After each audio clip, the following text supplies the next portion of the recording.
গত রবিবারের এসএসসি পরীক্ষা নিয়ে সোশ্যাল মিডিয়ায় একটি বিভ্রান্তিমূলক প্রচার আমাদের নজরে এসেছে, যেখানে দাবি করা হচ্ছে যে বর্ধমানের কালনার একটি পরীক্ষা কেন্দ্রে পরীক্ষার্থীদের শাখা পলা নোয়া পরিহিত অবস্থায় প্রবেশে বাধা দেওয়া হয়েছে।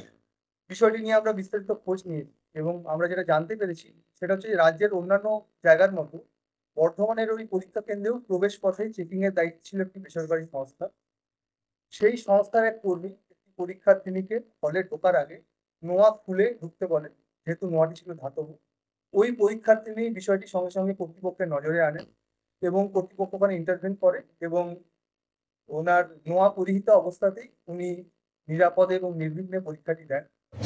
বলছি ম্যাডাম, কয়েকজন পরীক্ষা না দিয়ে ফিরে গেল লোহা খুলতে বলা হয়েছে বলে, কি বলবেন? সেইটা তো আমরা জানি না, তারা তো কোনো রকম আমাদের কিছু জানায়নি, তাদের তো জানানো দরকার ছিল।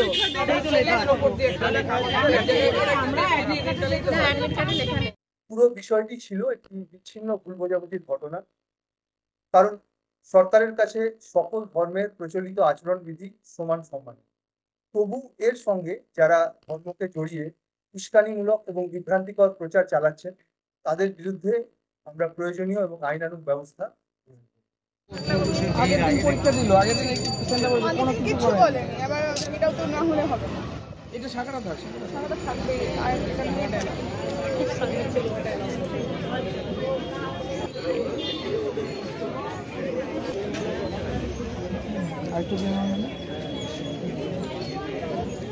সব খুলতে হবে, এটা কোনো নিয়ম আছে।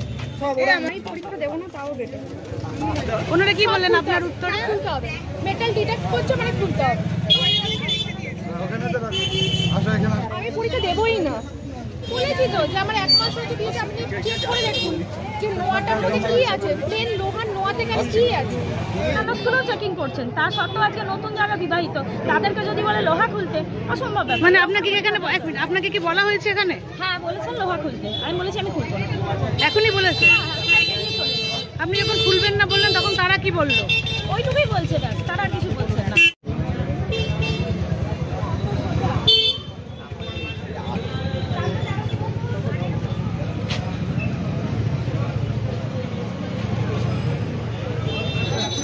কি একটা শতবার নেই, শেষে হাতে নোয়া খুলবে কি?